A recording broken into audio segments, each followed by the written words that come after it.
The Dateable podcast is an insider's look into modern dating that the Huffington Post calls one of the top 10 podcasts about love and sex. On each episode, we'll talk to real daters about everything from sex parties to sex droughts, date fails to diaper fetishes, and first moves to first loves. I'm your host, Yue Xu, former dating coach turned dating sociologist. You'll also hear from my co-host and producer, Julie Krafchick, as we explore this crazy dateable world. Hello, Dateables. Welcome to another episode of the Dateable podcast. We are here to answer all of your questions about modern dating because we're also trying to answer those for ourselves. And that's why we do this podcast, so we can learn to be better daters. This week's episode is a little bit, I don't know, I like that we have this mix of experts and then we have real stories. We do have an expert on this time. This is all about positive intelligence, but his entire program is really centered around every aspect of life. And we have to remember that our dating life, our love life is connected to every aspect of our entire life. Yeah, this episode, I mean, you could go into it more because you're actually in his program. So you came to me and you were like, I have the best guest. Shirzad Chamine, and I'm taking his course all about positive intelligence. And I'm like, what the fuck is positive intelligence? And then you started to go into it of just how, we learn how we sabotage our love lives. And as soon as you said that, I was like, we need to get him on the podcast. And I'm so glad we did because, like you said, we do this podcast. This podcast started because we were genuinely curious about modern dating. And we did not have it all figured out ourselves. And, now that both of us are not actively dating anymore, but we are navigating relationships. And fun fact, it doesn't stop after you got into a relationship. You never stop dating. And you just have new things pop up. And I think what I've been learning personally over the last, I would say I'm hitting a year. I'm going on my year anniversary next week for going away. Yeah, next week. We're hitting a year. And I'd say the first 6 months, you're in the honeymoon phase. Everything's great. Everything's going well. And not to say it's not going great now. It definitely is. But we're just going to a different level. Mm-hmm. We're hitting different things. And what I've learned from my relationship, talking to you, talking to other people in relationships and some friends that have been married for years, there's always something. There's always something you need to navigate. And it makes sense because you're bringing years and years of your own way of doing things and thinking about things and processing things to a relationship. And I love in this how we break it down and see how it's actually impacting our relationships with our loved ones and how we're getting in our own ways. I was kind of reminiscing about my previous relationships and even the current one, the first few months, because you and I always talk about the early stages of relationships. And I don't think we ever went through that honeymoon phase because I think what it was my UA bullshit phase. That's what I call it. That's what the honeymoon phase was for me. I threw out so much bullshit at this guy and every other person I've dated because I never thought being in a relationship meant it should be easy. So I made it very hard in the beginning. I would want to do the games and the chase and kind of make it not so easy for my partner. But then the next 6 months was about him breaking down my bullshit and being like, let's work on these issues instead of this me versus you mentality. So I look back on previous dating, the early stages of dating, and I just fucking cringed, Julie. I can't believe I was that person who would never say thank you at the end of a dinner if someone picked up the bill. I would just act like I was entitled for some reason because I wanted the guy to feel like he should feel lucky to be with me. What the hell was wrong with me? So yes, for me, honeymoon phase never existed because it's just UA bullshit phase. Well, I think we're, even if you're not in a relationship, this episode is equally as applicable because you can sabotage yourself even if you don't have someone to sabotage a relationship with. And that's exactly what you were doing. You finally just met someone that was willing to just break through it with you. Mm-hmm. It's interesting because I think mine was the opposite, that we were just so enamored and in love and, and then we started to be like, okay, this is the real selves. Not that we weren't showing real selves, but, you it's different. Just start to dig in a little more and get more comfortable people. And honestly, I think actually, even if when there's conflict, I always think of our episode with Vienna Farron and Connor Beaton, which was last season, about how conflict is actually the key to a successful, healthy relationship. And I do believe actually it's broken down barriers that we can get to know ourselves better, each other better, and you build something that has a lot more depth than when it's just surface level and honeymoonish. Yeah, like what Shirzad is going to go into with this episode, we have two different sides of ourselves. We have the sage self, which is the compassionate, empathetic, peaceful side of us. And then we have the saboteur self, which is just multiple layers of sabotages. I don't even know if that's the right word, but saboteurs that can come and really ruin a good relationship. And in early dating, your sage side comes out because you want to be loving, compassionate, and empathetic. But the more you grow closer to each other, the more you can use your own saboteurs to bring out the saboteurs in other people. So you kind of feed off of each other's negative energy. So it's inevitable in relationships that we have both sides and that they always say someone can bring out the best in you and they can bring out the worst in you. That is so true in a relationship. Yeah. Or what you were saying is sometimes maybe your saboteurs come out before the sage. Yeah. So I think everyone's different based on how you process relationships, your past experience, if you're protecting yourself and how you're doing it. It's a great topic. And it definitely gives me schemas vibes. You know, People identifying how you fit in. There's a quiz you can take. You sent me the quiz.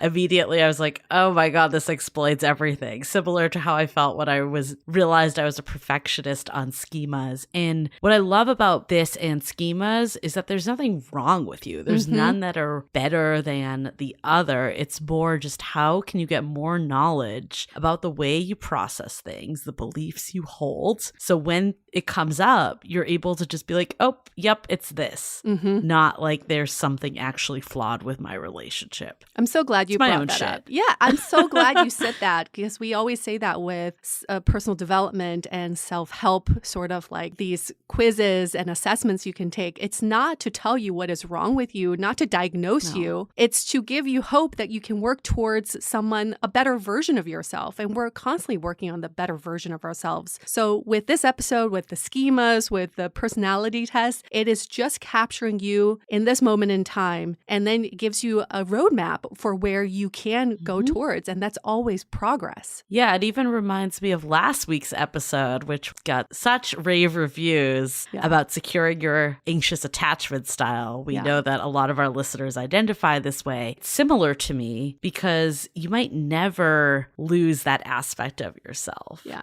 Like you might always have some anxiety, for instance, or you might always have some perfectionism or whatever it may be, but you can learn how to control it and you learn how to share it with someone and you learn how to not let it get in your way ultimately. Yeah. So I've been wanting to ask you this, Yue. Oh. So you took this course with Shirzad, and you obviously felt very strongly about it. And one of the things I admire about you is your growth mindset and that you're always looking for ways to continue personal development. What made you decide to do this course? It's a very good question. I'm going to call out my good friend, Eddie. Hi, Eddie. Thank you so much for thinking of me and my partner. So he was able to have access to this course through his company, and he was able to bring on some close friends to be part of his circle to go through the program together. And he asked me and my partner. And so we were like, let's do this as a group. That sounds like a lot of fun. But through the course of the last 6 weeks, what motivated me in the beginning was, one, I get to do this with close friends. So we get to keep each other accountable, but also to show compassion for each other as we work through these issues. The second motivator was in an introductory video. Shirzad says, how many times have you gone through like a motivational speaking event or gone through a program and you're like, I'm going to change my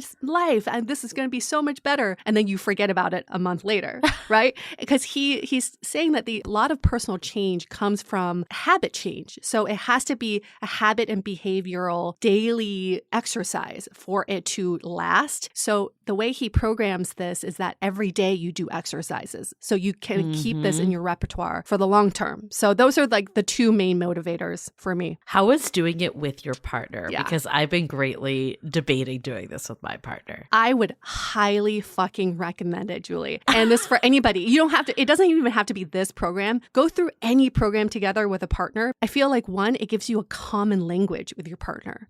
You know, like you do these PQ exercises as part of this program. So my partner and I will like on a daily basis be like, did you PQ today? How many times did you PQ today? Right? And it gives you like that makes it fun too. Yeah, it's like an inside joke, right? And then I also think it's a fun thing to do because you can be more vulnerable. It's a very structured program. So instead of like you figuring out all the things you want to bring up yourself, the program actually elicits that out of you. So it's kind of like group therapy in a way. Yeah, I like that a lot. It's not just you educating your partner. Right. Because I think a lot of us, I mean, you and I included, obviously, we host this podcast, but all the people that listen to this podcast, I sometimes think that everyone has a leg up in dating because you're, you know, taking the time to actually understand dating, not just do, and taking that step back to reflect. But I love this part of not just educating. Not that that's a bad thing, but it does make it more collaborative that you can do it together. Yeah, that's a key word, collaborative. And I also think that if you find a partner who's willing to go through any of these programs with you, that's already a big step forward. Oh my God, this was such a vetting requirement for me. I remember when I was dating, you know, this time around when I met my partner, because, you know, I'm like, fuck it, I'm not hiding aspects of myself. It's really important to me that someone wants to grow. Like personal development is a core of who I am, and I want someone that's on the same page. And I would bring up the schemas quiz and all that stuff. And some people just were like, what the fuck? Like, what is wrong with you? And then my partner today, like he took the quiz and on his own came back and like told me what his answers were. And I was like, okay, he's on the same page. So I think sometimes we want to hide the best aspects of ourselves, but it can be a way to really filter and find that match that's on the same page. You know, what I love about this is that you know that when you're in a relationship, your partner today is not going to be the same partner next month or next year because they're constantly changing. So this is a great way to grow together, right? So like you can be on the same path and have that common language to grow together. And I really love that. And for anybody who's been through therapy or these like really kind of intense programs, when you ask them what they're looking for in a partner, they always say, I look for a growth mindset, right? You always hear that. I just want someone who's been through it, who's still going through it, and who wants to keep going through it. This is a great way to like find other people who are in that kind of same class of thinking. Yeah. I mean, the person you are today is not who you will be tomorrow, and that's a good thing. Can't wait to meet her. Love it. Well, we're gonna stop there because we got a whole episode that's really diving into it. We made the announcement last week. We'll be shortening these intros slightly because we have bonus content coming every Sunday. We're calling it Brunch Talk, so you can listen. It's gonna be released around 10 a.m. PST. I'm like, what is the equation? 1 p.m. EST. 1, yes. So, you know, I think people on the East Coast tend to eat later brunches, so it works out. The idea is you can fuel your brunch talk for real life. Julie, too. when have you ever eaten brunch at 10 a.m.? Let's be honest here. Never. I'm more, even though I'm on the West Coast, I'm like, I probably actually fall into the 1 p.m. But brunch is supposed to be breakfast and lunch. It's like, it literally is supposed to be between 10 and 11. And I always have brunch after 12. So it's perfect. It's lunch. You know, you listen to this short episode. They're going to be 20 to 30 minutes long. You're ready to go for your brunch that you can just dissect it even further with your friends. And what we're trying to do too is like there's some things that are worth discussing over brunch, and there's some things that aren't, like analyzing text messages or profiles. We think that's a gigantic waste of time, but the topics that we're going to be talking about are worth analyzing over brunch. So yeah, they're juicy. Anyway, yes, tune in. And while we're talking about being collaborative with potential dates, friends, whoever, share this episode with a friend because, you know, we all need this. We all need this revelation of how we might be sabotaging ourselves. And also, like I mentioned, share this with your next date and see how receptive they are to doing the work and taking the quizzes and learning about themselves. Because learning is sexy. So find that out. Yeah, I think it's a great date question or a friend question. to ask, what are you currently working on? What's something you're working on about yourself? And then send them this episode. Done. Yep. Before we get into it, let's hear a quick message from our sponsors. This podcast is sponsored by BetterHelp Online Therapy. People don't always realize that physical symptoms like headaches, teeth grinding, and even digestive issues can be indicators of stress. And let's not forget about doom scrolling, sleeping too little, sleeping too much, undereating, and overeating. For me, stress takes over my life sometimes to the point where I spend more time stressing than actually being productive. For many of us, stress shows up in all kinds of ways. In a world that's telling you to do more, sleep less, and grind all the time, here's your reminder to take care of yourself. Do less, and maybe try some therapy. Personally, therapy has been a life-changing experience, helping me truly feel my feelings and have the tools to make progress in my mental health. BetterHelp is customized online therapy that offers video, phone, and even live chat sessions with your therapist, so you don't ever have to see anyone on camera if you don't want to. It's much more affordable than in-person therapy. Give it a try and see if online therapy can help lower your stress. This podcast is sponsored by BetterHelp, and Dateable Podcast listeners get 10% off their first month at betterhelp.com/dateable. That's BetterHelp.com/DATEABLE. This episode is made possible by Switchcraft. I love Match 3 games, but they all can seem so redundant with the same format and similar storylines. Switchcraft, on the other hand, is a brand new take on Match 3 games that's both fun and interesting. I absolutely love that there are literally thousands of levels to play, so you never get bored. And the storyline is also very engaging. You're trying to help Bailey and her friends uncover the mystery of the disappearance of her best friend, where every match presents a new piece of the story. And along the way, you can make decisions. This is my favorite part because it's like choose your own adventure, because the decisions drive the narrative. For example, who to antagonize and who to befriend. In Switchcraft, you take on the role of the witch at Pendle Hill, the world's top academy of witchcraft. Along the way, you'll find unique characters, a gripping story, and even a little romance. The best part is that your choices in the game determine the outcome of the story, so you're in the driver's seat. Download Switchcraft for free and unlock the magical mystery. Okay, let's hear it from Shirzad.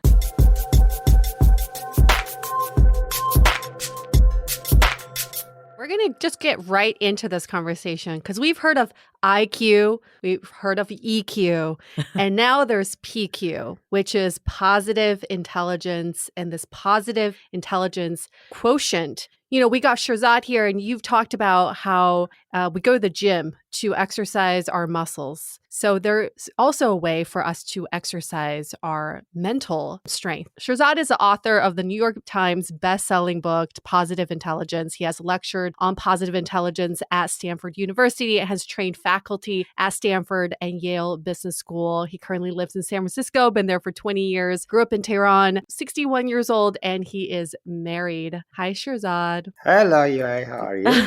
Great. So glad to have Good. you here. I mean, as someone that has not taken your course yet, and I've heard so much about it, what is positive intelligence in your own words? Yeah, positive intelligence is a measure of your mastery over your own mind. If you're a fan of Star Wars, what we talk about is that inside your mind, there's a war raging between your inner Jedi and inner Darth Vaders at all times. Your inner Jedi is the positive one in you who serves you and serves your interests and helps with your relationships and all those good stuff. And your inner Darth Vaders, which we call your saboteurs, are the ones that are constantly sabotaging you. So we believe inside every mind there are voices that are constantly sabotaging you, and there's a voice that's your true self that is serving you. The balance of power between those two things is what we help change. We help strengthen your inner Jedi, weaken your inner Darth Vaders, and as a result, you end up transforming your relationships, transforming how you feel. You'll feel a lot happier and less stressed, and also perform a lot better in whatever you do.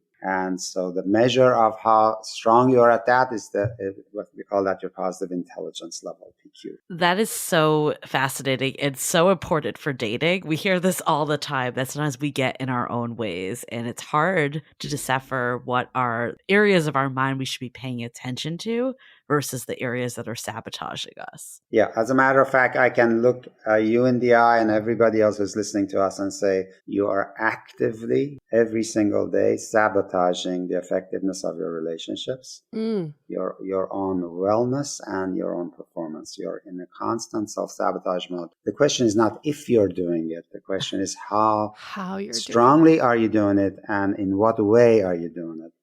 There are 10 ways we self-sabotage. We call those the saboteurs. Every single one of us has a few of those. So I can absolutely guarantee you that you're busy self-sabotaging without knowing it. And I want to get to these saboteurs, but before we do that, why is it that we're constantly sabotaging our lives and our relationships? Yeah, this is a part of evolutionary development of our brain. Let's use one example, which is the judge saboteur. The judge is the one saboteur that's universal. The judge saboteur constantly finds what's wrong, not what's right, with me, with you, and with everything else, right? And it's the one that wakes you up at 3 a.m. and says, you idiot, what's wrong with you? Why did you make that stupid mistake again? When are you ever going to learn? Or the one who says, you're going to screw up tomorrow. Who do you think you are? It's also the one in a relationship that's constantly finding what is wrong rather than what is right with the other person. And that's devastating to a relationship when the other party, every time you open their mouth, criticize what else you have found wrong with them rather than appreciation of what's right with them. So the question is, why do we all have the judge saboteur? And the answer is millions of years of evolution. The predisposition to look at the negative and amplify the negative and be obsessed with the negative was actually helpful for the survival of our ancestors. For our distant ancestors, if the tree started shaking and you weren't quite sure what animal is going to emerge from behind the tree, if you were in a judge mode and always assumed the worst and said, I bet you there's going to be a tiger coming out to eat me, that negative predisposition was helpful for your survival. If you were very positive and you said, I have a good feeling today. I think it's a sunny day. I'm very optimistic. I think it's a koala bear coming to give me a hug. How long do you think you survive? Right. Exactly, you'd be dead. So predisposition to the negative was very helpful for our survival. Now, the other 9 saboteurs also are helpful for the survival of us as kids. As kids, we are very vulnerable physically and emotionally. So saboteurs are your initial protectors in this crazy, scary thing called life. And we need them as kids, but by the time we are adults, they become habits of our mind. So without knowing it, we keep going back to the old thing we used to do to feel safer physically and emotionally. That negativity can really be detrimental for a lot of our relationships because we could sabotage really great relationships by doing that. But you personally experience a very tumultuous upbringing involving both physical and emotional abuse. And in your program, you talk about how that really affected your adult life. So can you give us a little bit background about your upbringing and then how this has inspired you to come up with positive intelligence?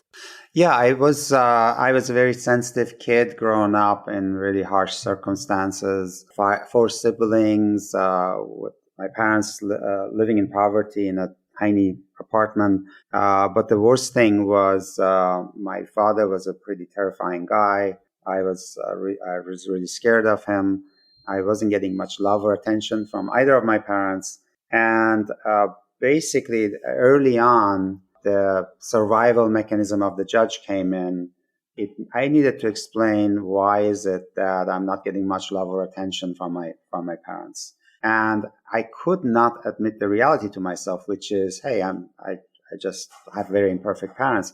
Because when you think about it, it is absolutely terrifying for a child to realize that his parents are imperfect. Why? Because my life was in the hands of my parents. So we cannot come up with a scenario that says, yeah, the truth is your parents are pretty broken people. So I needed to tell a story that had me keep my parents perfect, because that would have actually helped me survive.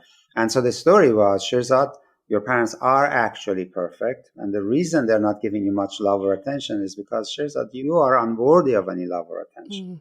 And that was the beginning of my self-judge. It appears like a brutal thing to do to yourself, but actually it allowed me to say, okay, my parents are perfect beings. I have a reason why they don't love me. And Shirzad, you're going to survive because your parents are really pretty powerful, perfect beings, right?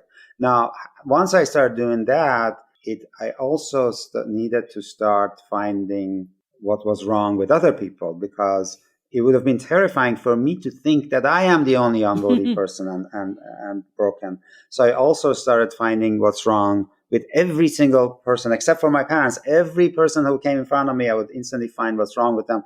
You're too ugly, you're too tall, you're too short, you're too fat, you're too skinny, you're too this. I needed to find what's wrong with you because I needed also to judge you and drag you down So again, that for my survival, I said, I'm going to survive because I'm not the only one who screwed up. Everybody else is too. So that was the formation of a very powerful judge of self and judge of others. I had completely no idea I was doing it until 25 years later in Stanford Business School. I was an MBA student. We were sitting in a circle, and the work of this particular class was we had to tell the truth to each other about how we were feeling. And at some point, every single classmate turned to me and said, Shirzad, we got to tell you something. You're incredibly judgmental. It drives us nuts. We can't stand it anymore. It's wild. And when the fifth person said the same thing, all of a sudden, I woke up to, oh my God, they are right. I judge everything instantly.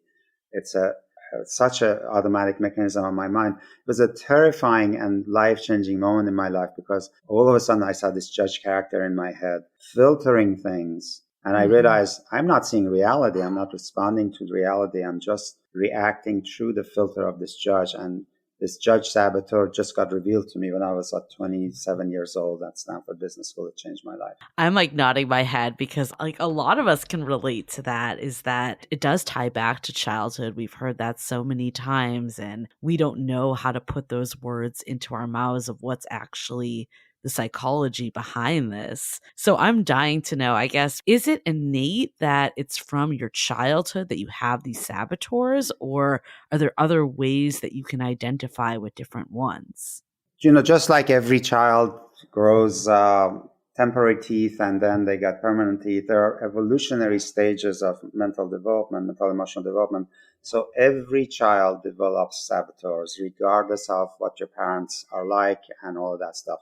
This is not you got screwed as a child kind of a thing. And an example is I have two beautiful kids that I adore. And from day one, they were night and day different from each other. My son was a very introverted, gentle, life is a bowl of cherries kind of a guy. And that beautiful tendency that he had taken too far became his key saboteur, which is the avoider saboteur. So one way to think about what our saboteurs are is it's your natural greatest strength being taken too far and becoming your greatest weakness. So my son having this ease about him where everything wanted to be pleasant and life is a bowl of cherries and all those wonderful qualities that he had, which is his greatest strength. Taken too far, it becomes an avoider saboteur who doesn't want to deal with a challenge or a conflict and just wants to take a left turn and not confront it. Now, my daughter was born from day one as an raging extrovert, very powerful being, hard-charging, goal-oriented, all those wonderful things, which is awesome strengths for her to have. Taken too far, it becomes the controller saboteur. Bless her heart.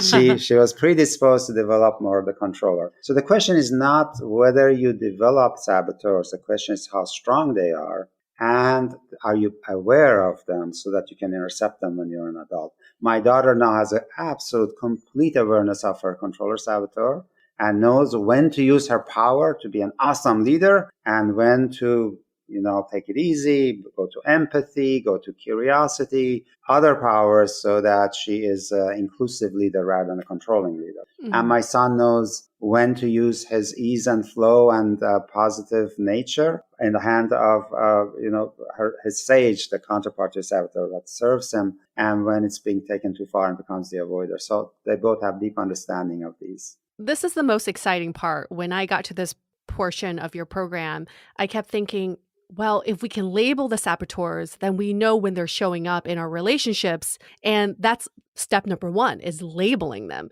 So I think we should get into who these saboteurs are, how they're showing up in our relationships so that we can recognize it and label it. And you've already touched upon the judge, which is like the overarching saboteur. How does the judge show up in relationships?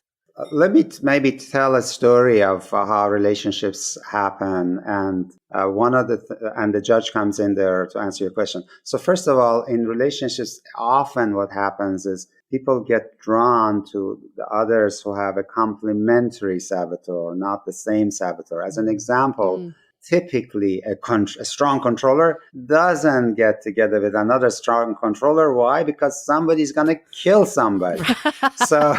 Two people can't control the situation. I know. So a hard charging controller tends to get drawn to somebody with softer, less aggressive type of saboteurs, for example, avoider or pleaser.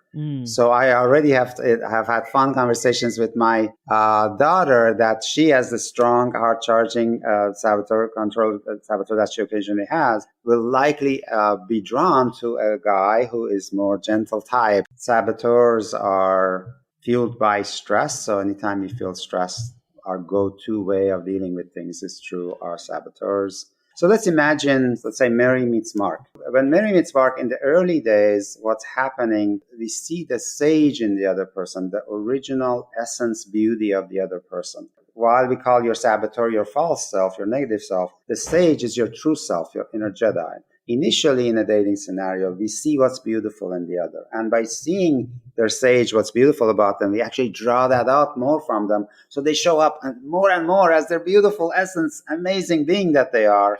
And that's contagious. So the sage in one person is contagious. It brings out the sage in the other person. So Mary seeing the sage in Mark is bringing out more of Mark's sage essence beauty. That's now bringing out more of that in Mary. And it's a beautiful positive reinforcement through contagion effect. And what's there not to love? The sage in every human being is incredibly beautiful. So love is occurring and all the good stuff is happening. And then they get together and 6 months later or 9 months later, they're living together and Mark is walking by the bathroom and all of a sudden realizes that Mary is, as she was brushing her teeth, she's actually squeezing the toothpaste from the middle, not from the end, but from the middle. Oh my God, this is so crazy. What are you doing? This is literally what's happening in my relationship right now. Were you at my apartment last night?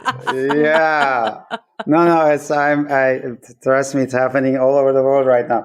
So his judge comes out and judges what Mary's doing and points out, hey, and with the judge attitude, like, Mary, what the hell are you doing? You're not supposed to do this from middle and all that stuff. Now, let's say Mark has the controller saboteur and he is now with Mary who has an avoider saboteur.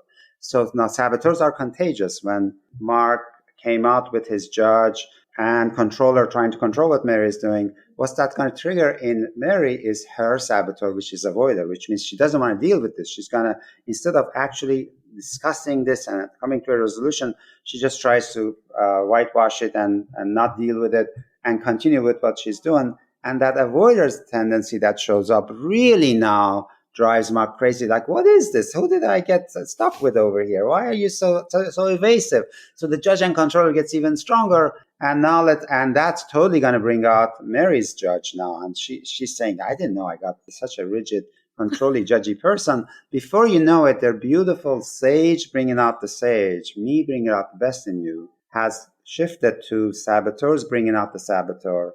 Because through mirror neurons, what we know is that one person being in saboteur mode triggers the saboteurs in the other through a contagion effect. And so we have gone from bringing out the best in each other to bringing out the worst in each other, which is why in our most intimate relationships, we are the cruelest. We are the ugliest in terms of allowing our saboteurs to come out and play free. So we do the most damage actually to the people we love the most because the saboteurs are getting into a contagious stance with each other. Well, can you just say that again? We do the most damage to the people we love the most? Yeah, we are the cruelest, right? We behave better at work. If my boss came to me with a saboteur, I would do my PQRs. I would behave because there are consequences. And sometimes when we don't quite have the same consequences, we let our saboteurs run free. And the other thing that happens is, think about the tango of the saboteurs.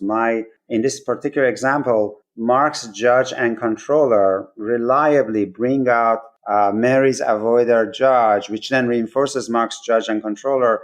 This becomes a tango that reinforces itself. And every time it happens, it becomes more of a habit. So that in a few months or in a few years, Mark says 3 words, and before finishing the sentence, Mary has started her whole paragraph because it's just based on muscle memory. We are no longer even listening to what the other is saying. We're going right into the dance of the saboteurs. Wow. And the saboteurs get charged up by this. So every time Mark's judge does this and gets the behavior from Mary as an avoider behavior, Mark's judge becomes more reinforced, like something is wrong with Mary. The controller becomes more certain, like Mary really needs some controlling here, because without the control, she's actually going to avoid everything and nothing good is going to happen.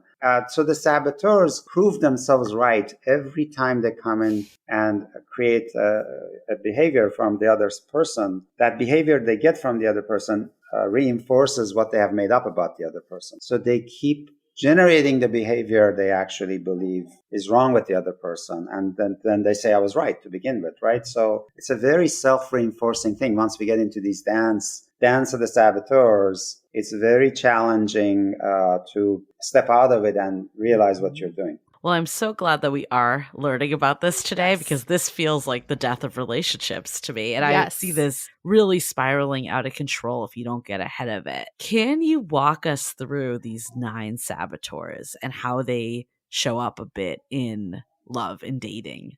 Yeah, let's actually get into a couple of things. One, so that's the mystery of what are the saboteurs. People have a better sense of what they are. Let me give you all the names for them. Yeah, let's get all the names. So the judge is a saboteur, which is the only saboteur everybody has. Then there are 9 other saboteurs, and we have an assessment that helps you figure out which of those saboteurs you have. Usually people have a few of those. Their names alphabetically are the avoider, the controller, hyperachiever, hyper rational, hyper vigilant, pleaser, restless, stickler, and victim. Yes. What a cast of characters, right? And I'm pretty sure you just recognize yourself and your significant other. Yes. Just by the names alone. Yeah. So we both took the quiz. Yeah. Yue, which ones did you get that you were the highest in? Oh, restless. Restless. Interesting. I could see that with you for sure. Just from the name of it. And you got, which one did you get again? Hyperachiever was my number 1, and then controller was behind that. Yeah, hyperachiever was my number 2. So can we go into then like how they show up while dating? Yeah, so I can go alphabetically. The first is avoider. Avoider, there's an element of avoider that's avoiding unpleasant tasks and deadlines and things like that. So the avoider could be a lot into procrastination, last minute stuff, which totally drives the controller types and some of the other types up the wall. So there's avoidance of tasks and stuff and procrastination, but also just as importantly, avoidance of conflict. So instead of dealing with conflict, telling the other people what you're really feeling, confronting things while they are new and fresh, you let it fester until it blows up in your face. So that's the avoider impact on the relationship, not really being upfront with things that are not working for you and dealing with them real time. I feel like that shows up in early dating too, especially with people who ghost, for people who don't want to talk about the conflicts at hand because they just want the honeymoon period to happen. So avoider, I think that saboteur, for me personally, shows up very early in relationships because I'm trying to be on my best behavior and try to avoid the red flags that I'm seeing. And one metaphor that this kind of connects with me with is think about a relationship. Let's say initially it's like a perfect rose garden. And in this perfect rose garden, no matter how perfect it is, weeds will start to grow. And what weeds are early on, it's like something the other person said or did that rubbed you the wrong way, but it's kind of not huge yet. It's kind of small initially. Now, if you don't deal with it, if you don't discuss it, if you don't bring light to it and communicate around it, you're not going to pull the weed. What happens is that little weed will actually grow because you start making assumptions about it. It will grow into something bigger and bigger and bigger. And if you keep avoiding dealing with the weeds, then before you know it, there are more weeds in the garden than roses. Controller basically tries to dominate the way the other person does things. It is certain about what the right way is versus the wrong way. And typically the other person chafes against that and says, I feel controlled. And it has quite an impact where People would push back against it. I could see in dating how the controller definitely shows up. I think a lot of times we believe we know the way that dating should work, that someone should text after a certain amount of days or ask for a date this many days. And a lot of times we see relationships or budding relationships fall apart because someone's not playing by your rule book. So I could see this one being real dangerous in getting in people's way. By the way, notice that since we talked about controller and avoider as complementary saboteurs, notice what's really happening here. I used the example of actually my son having a strong tendency towards the avoider, my daughter towards the controller. What I suggested is that they were born with those predispositions, my son being easygoing, very creative, adaptable, in the flow, my daughter being hard-charging, goal-oriented, driven. Notice these two strengths actually are complementary. And part of the reason unconsciously we are drawn to the other person is not their saboteur, but their strength that the saboteur is overusing. So that's why I was saying to my daughter, you're hard charging and goal oriented and directive and all that stuff. Chances are you're going to find it very, very attractive when a man has a complementary strength to yours that can be easygoing, be in the flow, be in the moment, be in touch with the joy of life and all of that stuff. That's awesome complementation. You're probably going to be drawn to each other because of that complementariness. That's why you would feel the love. Then the problem is that while you're attracted to that opposite style, at some point you start judging that opposite style and say, I'm kind of drawn to this, but God darn it, why aren't you also more like me? Why aren't you more hard charging? And why aren't you more like this? So we want to have our cake and eat it too. We are drawn to the complementary nature, but at some point we want them to be just like us and have all of those strengths too. And so a real big thing is for us to realize you can't have your cake and eat it too.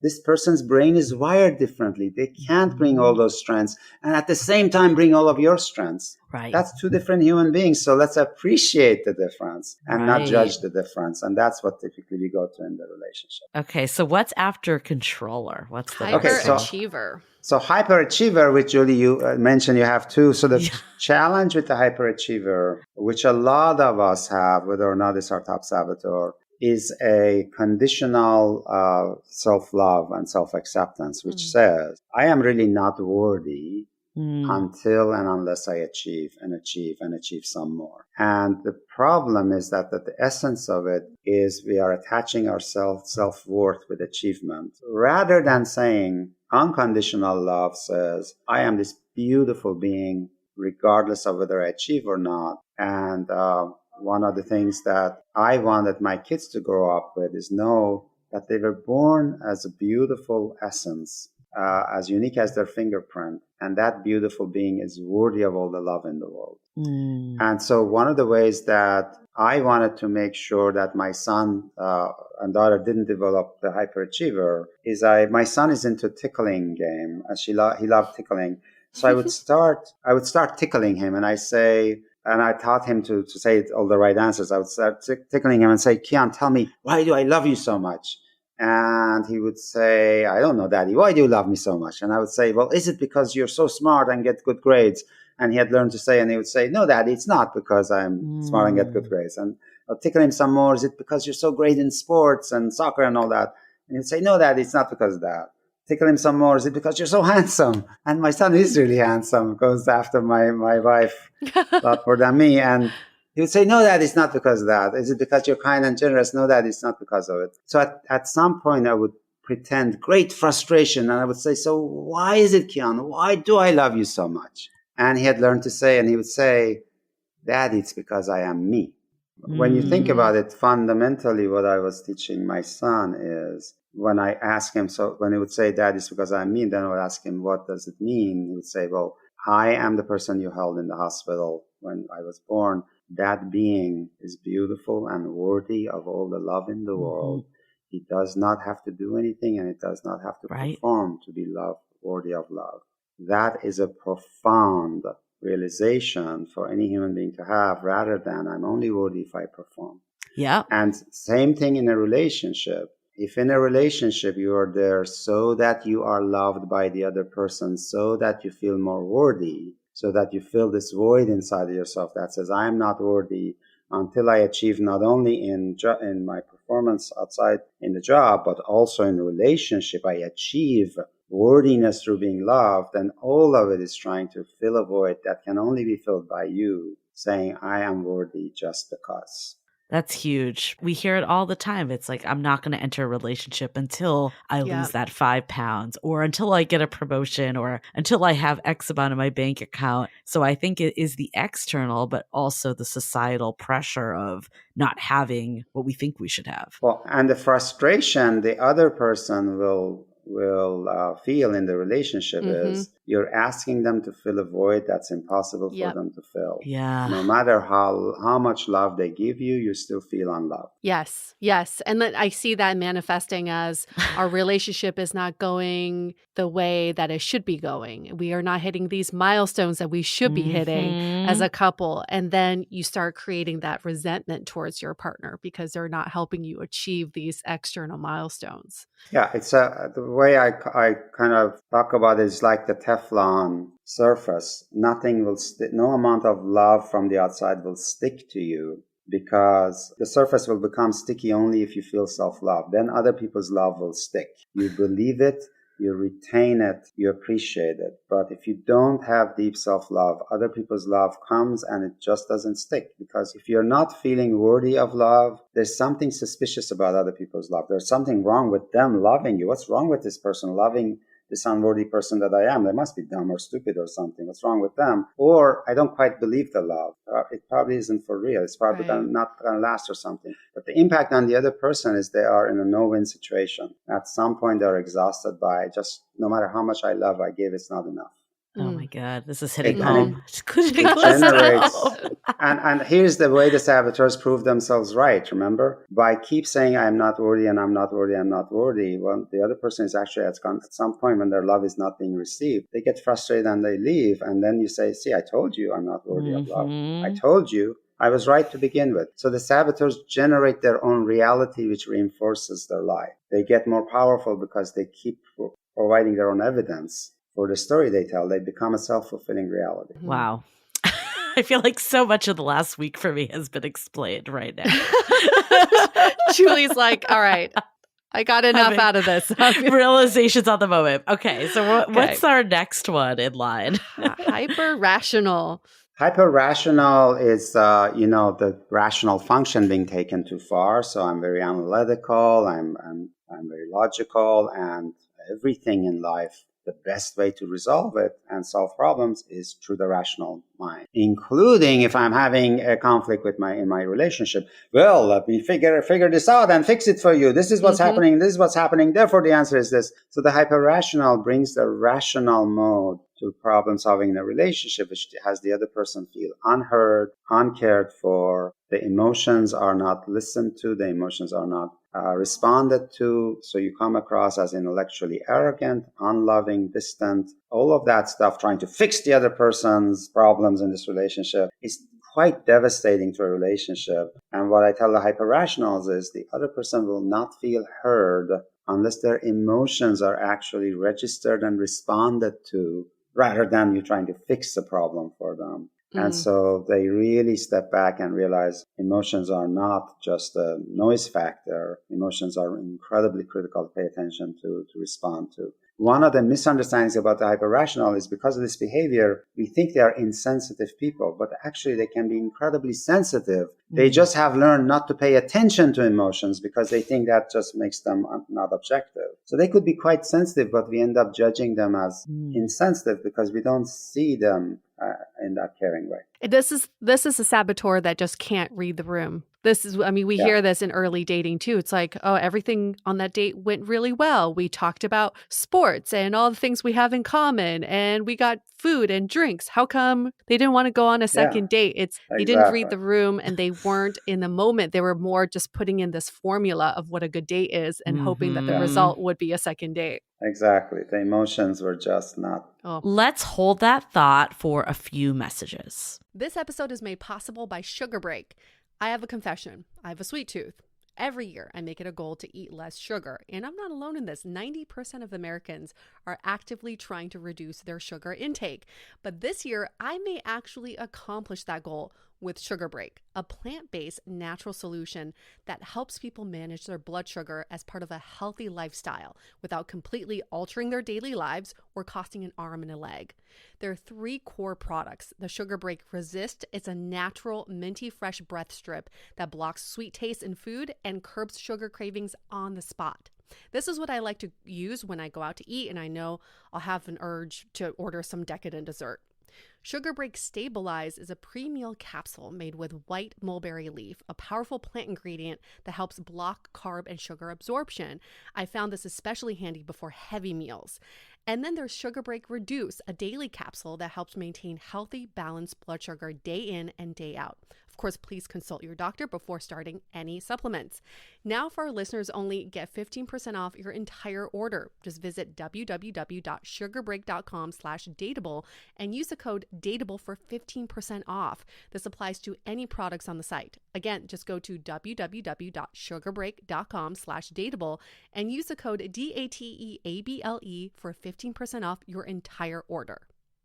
Have you ever thought about how much better dating would be if you had a whole army of people supporting you along the way? We know that dating can be frustrating and lonely, but it can also feel fulfilling and fun. Have you recently decided you want to make some changes to your love life? Maybe you've recently re-entered the dating scene. Maybe you've gone on one too many dates that went nowhere. Or maybe you're just ready to take your current relationship to the next level. That is exactly why we created the Sounding Board, a true extension of our podcast that delivers a personalized experience, which includes monthly office hours where you can drop in and chat with us about anything, weekly sound-offs with guided discussions, and regular virtual happy hours. Allow Julie and I to become your dating Sherpas to provide real-time guidance and wisdom in a more intimate way so we can all navigate dating and relationships together. Join the Sounding Board today by going to dateablepodcast.com/sounding board. Again, that's dateablepodcast.com/sounding board. Okay,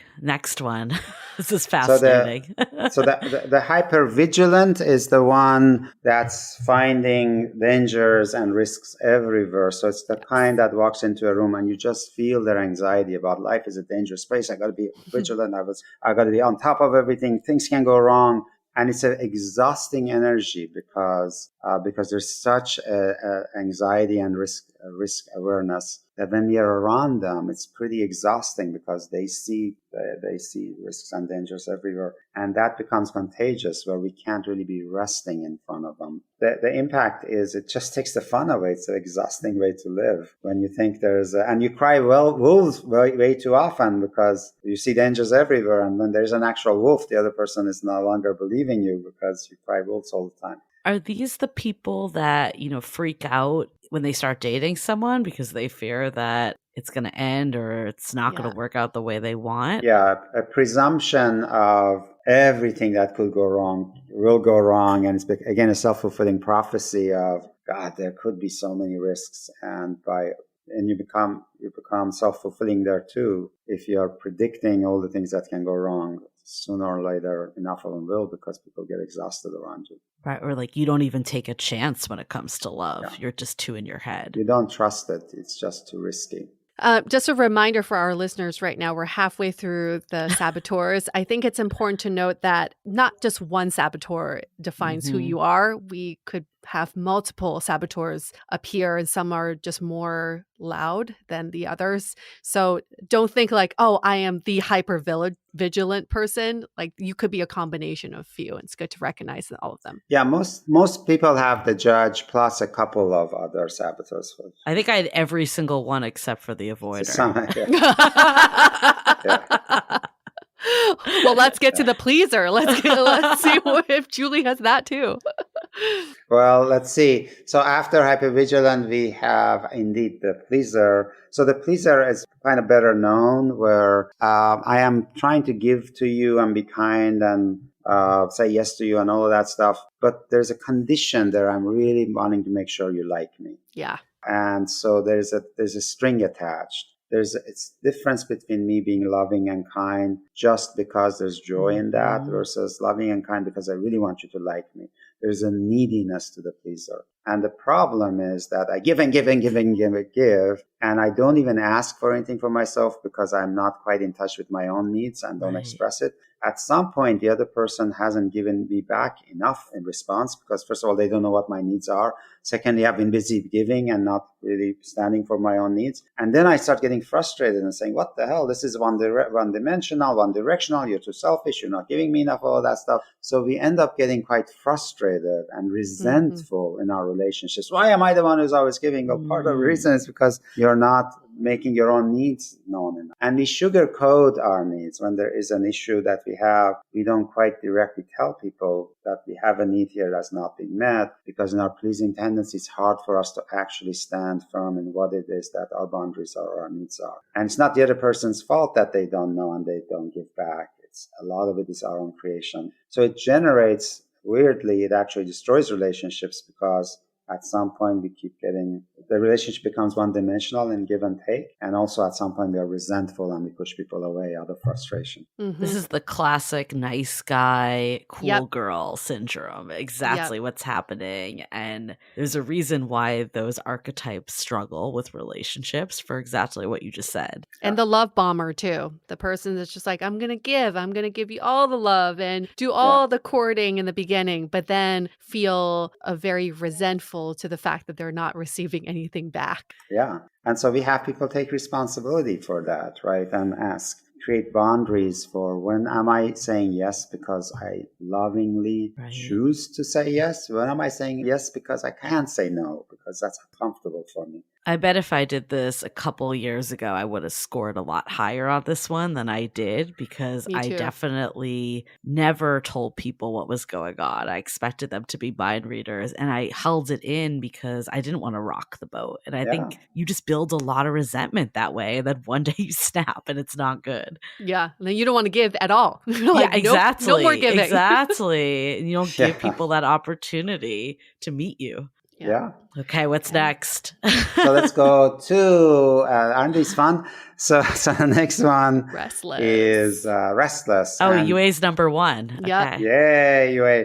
So some of these saboteurs are ones that we all have to some extent, but maybe a little bit more extreme if people score high on it. So there's a restlessness in all of us to some extent. The Buddhists call the mind the monkey brain, because they say that the mind can't just stay in one branch, jumps from one branch to another, to another, to another. The mind is restless. So all of us have a restless mind. And with the restless saboteur, it's even a little bit more so. And the issue with the restless is not quite being present with what's in front of them and always thinking there's something better somewhere else. There's, maybe that next thing and the next thing. So instead of really being present for what is there, you're always wanting to be somewhere else where there could be more a joyful experience of life. The excuse is that life is short and I want to experience it fully. And the paradox is, by never quite being there for what's in front of you, you're not experiencing life at all. Instead of experiencing it most fully, you're never quite present for life happening right this minute. So the experience is that you jump to too many things. You don't finish things that you start. There's always the shiny next thing that attracts you in relationships. You might be drawn to the initial phase of a relationship that's shiny and beautiful and new and all of that stuff. And not see it through to the place where it is less shiny and more steady. And one of the metaphors I use is, it's like wanting to get to water and you dig a well by like 10 feet and then you get bored with that. No, let me dig another well, maybe another well, another well. Dig 1,000 wells and never get to water because you don't stay with anyone long enough to hit water, right? So when it comes to relationship, it may be not investing in a relationship long enough to actually get this is every dater right now. This is the biggest problem with dating. Yeah, exactly. It's like everyone wants the next item. And if they, especially with dating apps, it makes it easy to believe there's so many options out there. Yeah. And if someone doesn't meet every last part of your checklist, you just move on. The maximizer, that's exactly what this is. Yeah. And it minimizes, right? Because you never get to water. Right. So you're never present for what is. And everyone's going to have a flaw. Every single person you meet is going to have a flaw. So, you got to just double down on someone. There's no one out there that's perfect. And everybody's sage, their inner Jedi is much more beautiful and gorgeous than even they realize. So the magic of a relationship, can you bring out the best in the other so much so that they even get surprised by what they discover, how beautiful they discover themselves to be. Most human beings have no clue how beautiful they are in their sage. And that's part of my work, have people discover how amazing they are by letting them figure out how to activate deeper and deeper sage in themselves and quiet the saboteurs. Well, I think that's what's really interesting about Restless is that it's kind of passive. You're letting all these things happen to you and you're searching for stimulation, but you're not actually living that moment. Yeah. So it's a very passive way of not being in your own body. I feel like why I identify with this one is when I was dating, I just didn't identify with where I was, who I was. I was just more about the act of going on these dates. I would squeeze them in, pack it all in a day. But who was I in that moment? What did people bring out in me? I didn't even sit in my sage because I didn't even care about that. It was just more about like finding that next stimulation. And it's like maximizing. You feel like you need to squeeze all these dates in so you can find the best person. And it's like a perpetual cycle. But you don't sit to think about how does this person make me feel? You spread yourself thin. And you don't get to discover your own amazing beauty and power. Or other people's either, right? Yeah. Okay. I think we all feel that one. Yeah, let's do the stickler. I'm excited for stickler. That's my partner. So the stickler, again, the strength that's taken too far is the ability to focus on detail and to bring organization to chaos. And so that's a wonderful strength when you're able to bring order and organization to chaos, be detail-oriented, all that stuff. But taken too far, it becomes a stickler, and the stickler wants everything to be perfect and everything has to be really great. And the problem is that instead of seeing what is good enough as good enough and appreciating anything that's good, you're always pointing to the 1%, 2%, 3% where it's not good enough. And it's incredibly discouraging in a relationship because no matter what the other person does, what they hear from you is the part that wasn't perfect enough. That is incredibly discouraging because after a while you say, if I work really, really, really hard and I'm 97% perfect in this thing, he's going to refer to the 3% that wasn't. So why bother? Let's just do a 50% job because then she's going to focus on the 50% that wasn't. The result is going to be the same, dissatisfaction and critique. And so it generates a lot of anxiety and discouragement in the partner and in ourselves because life is not perfect. Everything will keep falling from order to chaos. And so it creates a lot of anxiety constantly where we're constantly trying to fight life for what it is, which life wants to be in flow and a little bit messier than the stickler wants to allow it to be. So there's a rigidity and anxiety that it brings to both ourselves and our partners. So my partner has not taken this, but I'm going to go on a gamble that this is him also. All right. Great. So one of the things that comes up is unrelenting standards with this. Do you see that as a flip side of perfectionism, or is that different in this case? Yeah, well, what I teach the people with stickler saboteurs to do is say, create two buckets, 20%, 80%. And a lot of what you're currently trying to make perfect, actually, when you think about it, good enough is good enough for those things. That's 80% of the stuff you fret over. You got to really relax, take a breath and say, good enough is good enough for these things. That's 80% of what you worry about and criticize others for. Now there is a 20% stuff where perfection is a good thing to strive for. That things really do matter. And then for those 20%, lovingly put your attention on, let's really try to make this better, right? But that's 20%, not 100%.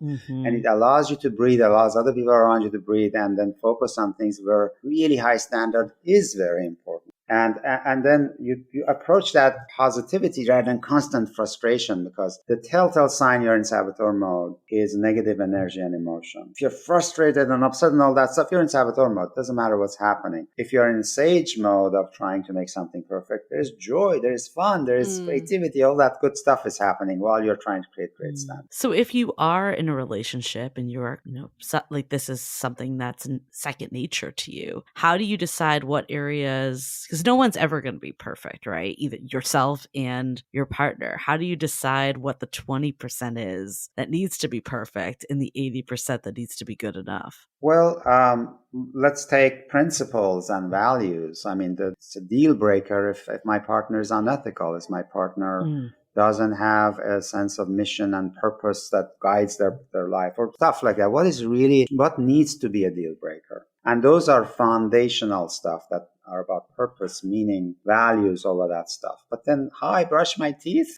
Okay, so give me a break. There are multiple ways to skin that cat. Got it. This is helpful. As Julie's taking notes.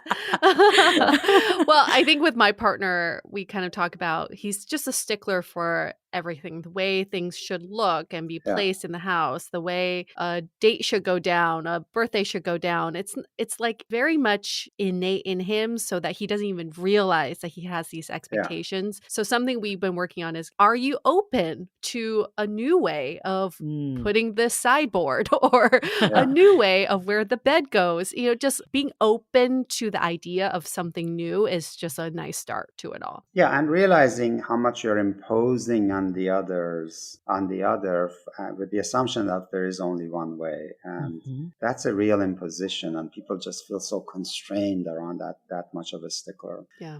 And of course, there is compassion. The other thing we want to bring to our partners is we are equalizing the playing field here by saying, you know what, we are all imperfect beings with saboteurs. Now, your saboteur might be a stickler, mine is an avoider. Avoider is no better or worse than the stickler. Right. I'm going to take responsibility for my avoider. I'm going to work on my avoider. I'm going to try to improve on that. And you please also work on your stickler, right? Because both of us in this relationship are sabotaging the relationship through our saboteur. So a very powerful conversation is that I would love for people to do is take the Saboteur Assessment, which is on our website. We'll link it also. Yeah. Bring that information into a conversation that says, how do I self-sabotage? So you don't attack the other person. You actually only focus on yourself. How do I self-sabotage? How do I go negative? The way we know you're in saboteur mode is when you go into negative emotion.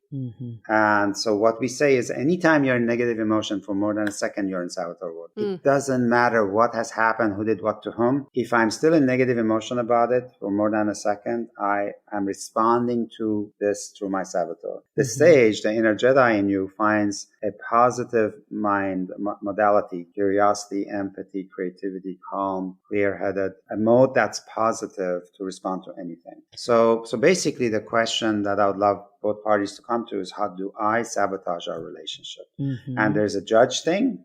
We start with the judge. How does my judging of myself, by the way, my judging of myself, not just my judging of you, but my judging of myself sabotages our relationship. Because if I'm constantly finding myself unworthy of love, and you give me love and I don't quite receive it because I find myself unworthy of it, I am sabotaging our relationship by judging myself. Right. So how is my judging myself and judging you sabotaging our relationship? How is my avoider, stickler, controller, restless, whatever, sabotaging a relationship? So it's a self-reporting, not let me tell you how you're sabotaging us. So do we have any more left, or do we get victim? One more. Victim. One more. This is a really good one. Yes. So the victim, it's a very well-known saboteur. I'm feeling particularly singled out for bad things happening to me and for things that you did. Oh my God, poor me. So there's an orientation towards self-pity and feeling sorry for myself and constantly finding what's being done to me by the world, by others, by you.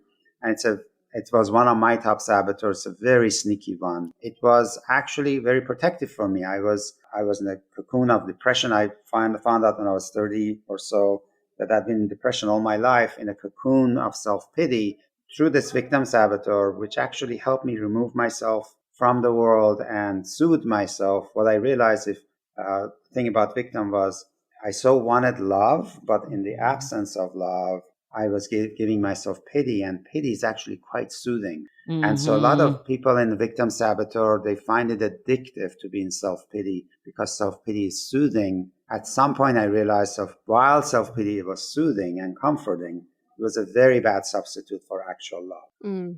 We see this all the time in dating. I think people that are quick to blame the apps, their city, all the external factors, and feel like dating is out to get them. And we always say too, it's like, what is the benefit? We know that, sometimes you need a vent. We're not going to say that you don't. But a lot of times this misery loves company, just everything is going wrong, poor me mentality. Like, how is that actually serving you in the quest for love? Yeah. And again, at some point, that becomes very self-fulfilling because Yeah. if I think that people are particularly mistreating me and particularly not loving me and all that stuff, at some point people get so fed up that they do reject you. And then you say, Right. I Exactly. told you Right. people are singling me out. And it's a self-fulfilling prophecy like every other saboteur. Right. If you think someone's going to ghost, they're probably going to ghost. Yeah. Exactly. And you're always in this why me mentality. So then you start saying, oh, all my friends are in healthy relationships. You start Mhm. finding evidence to prove your victim Exactly. right when it's actually not the truth. Exactly. This one's tough. I think we've all been in the victim mode. It's Oh, hard to get out of it, yes. which I guess is the next question is now that we know all this, which I think I've connected so many dots just knowing it. So that alone is helpful. But what are some steps we can take to make sure our relationships don't suffer from this? Yeah, so the most important is become aware of your own saboteurs. And so what we want you to do is do the Saboteur Assessment, which is a free assessment on positiveintelligence.com. So you do the 5 minute, it only takes 5 minutes. Once you understand your saboteurs, then we want you to witness yourself the moment you go to saboteur. By the way, we know the way we tell if you're in saboteur mode is negative emotion. Yeah. So the moment you go to any negative emotion, you stop and label that moment and say, right now I'm in saboteur mode, stop. The thought in my head and the emotions it's generating is saboteurs. It's not serving me. I need to shift. So there's a 3-step process. First step is you witness yourself in saboteur mode and you label that moment as saboteur and say, no, this thought in my head is my judge's thought. It's not my thought. My controller is saying this. My judge is saying I'm unworthy. My judge is saying you are unworthy. My controller is saying this. My auditor is saying this. I am not saying it. It's not me. It's the saboteur saying it. Label it as saboteur. It takes away the power and credibility of that voice. So that's step number 1. Step number 2, you do these things we call a PQ rep. It only takes 10 seconds and it shifts brain activation. It quiets the region of the brain where saboteurs live. It activates the region of the brain where your inner Jedi or your sage lives. And I want to do a PQ rep at least so that we know how to do it. So let's do one. a PQ rep with me. There are many ways to do it, but let's do one popular way. So please take 2 fingertips and gently rub 2 fingertips against each other. Gently rub 2 fingertips against each other with such attention that you can feel the fingertip ridges on both fingers. Gently rub 2 fingertips against each other with such attention that you can feel the fingertip ridges on both fingers. So that was about a little bit more than 10 seconds. We call this a PQ rep. PQ stands for Positive Intelligence Quotient. And the PQ rep is each time you do this, and it takes only 10 seconds. If you had your head under a functional MRI machine, we would have noticed that just this 10-second thing you did ever so slightly quieted the region of your brain where all your saboteurs live, and ever so slightly activated the region of your brain where your inner Jedi, where your sage lives. So what I did was I intercepted the saboteur, said no to that, started doing these PQ reps. Now, maybe 10 seconds won't be enough initially. Maybe you need to do a minute or 2. But as you do these, I promise you will feel a shift in your mind. And you now have access to a part of your brain that has access to your inner Jedi sage who can figure out how to be more empathic, compassionate, loving towards yourself and towards the other people, and how to be in deeper curiosity, creativity, or calm, clear-headed action. All of those are powers of the sage. So you have just shifted yourself to the part of your brain activation that has access to these great positive powers. And step number 3 is then you respond to the situation with one of these positive modes. And there are 5 modes that in the book I go into deeper thing with. But the first one is empathize. Second one is explore, which is beginner's mind, deep curiosity. The third one is innovate, think out of the box about how to deal with the situation. Fourth one is navigate. You're guided by a deeper sense of meaning and purpose. What really is important here, the kind of question you ask. And the final one is activate, which is calm, clear-headed, laser-focused, fearless action. Those are the 5 positive modes that your inner Jedi has. They all get activated if you do this 10-second stuff. So it's very repeatable. Like every challenge you have, every difficulty you have in a relationship, I promise you, if you intercept and do this, it's going to have a profound impact on your relationship, including the fact that you want to make a promise to each other in a relationship that when one party is very strongly hijacked, You will stop having a conversation. You'll cut each other some slack. And you will literally give each other a break to go out for a walk and do these PQ reps, or actually sit there, do PQ reps together, or just take time off so that you recover back to the positive part of your brain before you continue a conversation. We just did this last night. I can tell you it worked.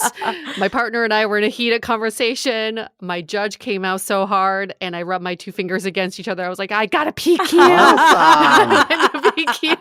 I love it. And it I worked. love it. I came back as a perfect angel. Just No. kidding. But no, it really does help to intercept the train of thought.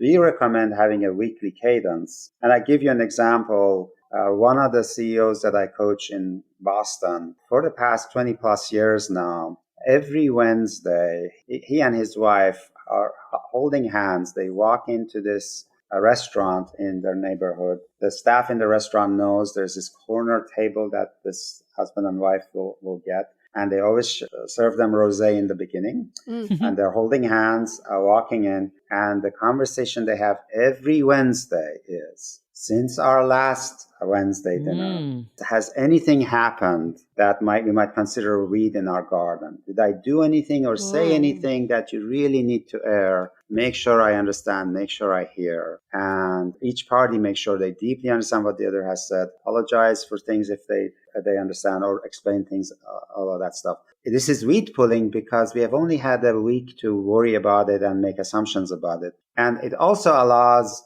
the husband and wife, let's say he's running out the door on Monday and he said something in a rush that she thinks was disrespectful or whatever. She doesn't have to stop him right then and there and say, stop, you just hurt my feelings or anything like that. Why? Because she knows on Wednesday they're going to get to talk about it. So during the week, you can actually be more gentle with each other, cut each other some slack, because there is a time and a place where you will actually sit down and make sure you talk about it. Now, this is an example of having commitment to keeping a relationship healthy, because no matter what you do, there are things you do and say that rub the other person a little bit the wrong way. Right. And if you have a cadence that says every week we're going to talk about it, then you don't have to walk on eggshells with each other. You don't need to have a difficult time bringing it up because it's going to be brought up, right? So I would highly recommend a cadence like that.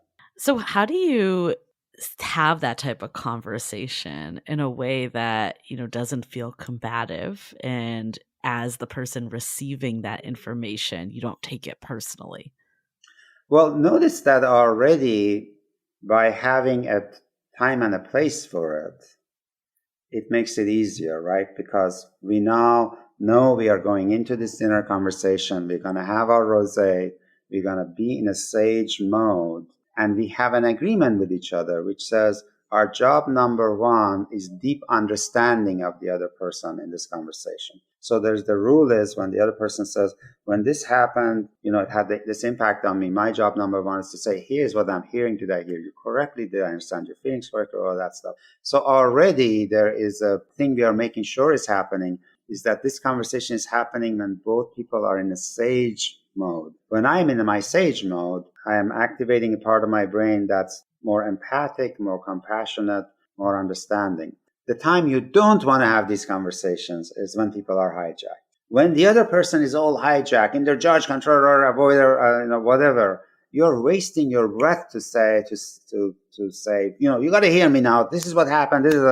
How often have you experienced that when you're in that kind of mode, there is any hearing happening whatsoever on the other side? There isn't. So what we recommend is recognize when any party is hijacked. And one of our agreements with each other is we cut each other some slack. When somebody is hijacked in a situation, we don't insist on having a conversation right here and now. Let's do some PQ reps. Take time out so you shift your brain activation, so you stop being hijacked, so you activate the region of your brain where your Jedi lives, your sage lives, rather than your saboteurs. We call this work mental fitness. And the reason we call it mental fitness is that having the ideas is not enough. How often do you read a book and at the end of it you say, oh my God, this was life-changing, I got it? How often do you go to a workshop and say, oh my God, this was life-changing and I got it? And 3 months later, you're right back to the old behavior. And the reason is that saboteurs have built muscles in your brain. By repeating and repeating and repeating their behavior, they have built neural pathways in the brain that becomes the muscle of that mode in your brain. you can't fight muscle with insight. You need to fight muscle with muscle, which means your sage, which hasn't practiced as long,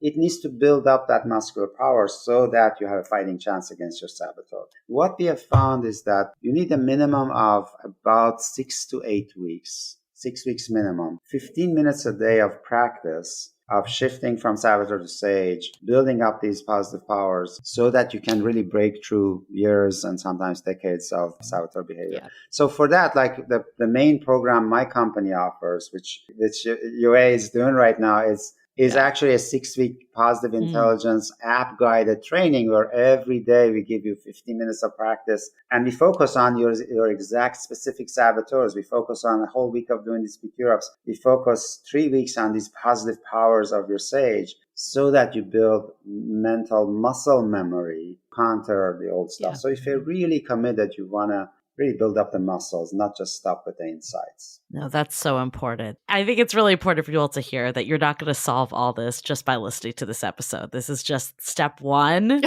This step is the one beginning. to become aware of it. This has been such a fascinating conversation. I've personally learned so much from it. I think the biggest takeaway I have is that, the more information we know about our behavior, our mindset, our intelligence, the way we process information, the better. Because there's nothing wrong with us. There's nothing wrong with our relationship. This is natural. I think just even hearing that this happens to everyone. Everyone has these saboteurs and they come out in different ways. And this is what makes relationships so difficult, but also wonderful at the same time, because it does shed awareness to ourselves. And the reality is, even if we're not in a romantic relationship, we're going to be in a relationship with people in our lives unless we're lock ourselves away and we're a hermit, but that's not a fulfilling life either. We need that connection. So it's important to flex these muscles regardless of what relationship status you are in, or if you desire to have that deeper, committed relationship where this is bound to come out. Getting ahead of this information up front is so essential. And there's a reason why relationships are called relationships, is because we're relational to each other. And I think the part around how we bring out and our other saboteurs are kind of activated because of the other person's saboteurs, it's really fascinating the cycle that we can get in. So getting ahead of this stuff and taking that time to address it, to become aware of it, and all the exercises that you shared with us, the sit downs, all of that, I think that is so important to prioritize to have a relationship that lasts. Yeah. Couldn't agree more. Absolutely. In the interest of time, I'm going to keep mine really short. My biggest takeaway is we can't expect other people to be like us, and we can't expect to control other people or change their behavior. The only thing we have control over is ourselves. And that's why this type of work is so profound, because it labels the saboteurs, but also just the lies our mind is telling us. And for me, what has been most eye-opening through your program, Shirzad, is in doing my PQ reps, my mind defaults to my saboteurs. And I realize I have this default setting that influences everything I do in life. And if I can change that default setting to something that's more beneficial for me, that is the most powerful gift I can give to myself. So I think for anybody that's in the trenches of dating, you feel like dating is out to get you, the industry's out to get you, there is a very powerful way to shift that mindset. So you see evidence to support the fact that dating is not against you. In fact, you have the power to change the situation that you're in. So thank you, Shirzad, for being on our show. There's just so much more information. So for anybody who wants to learn more about the program, get a hold of your book, we will link positiveintelligence.com in our show notes. And for all of our listeners, if you want to improve your PQ score, just give us 5 stars in Apple Podcast reviews. I'm telling you, it is scientifically proven that your PQ score will go up if you give us a very nice review in Apple Podcasts. We really do appreciate that. Thank you so much again, Shirzad, for your time.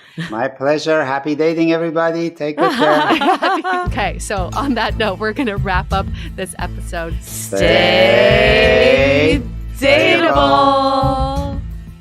The Dateable Podcast is part of the Frolic Podcast Network. Find more podcasts you'll love at frolic.media/podcasts. Want to continue the conversation? First, follow us on Instagram, Facebook, and Twitter with the handle @DateablePodcast.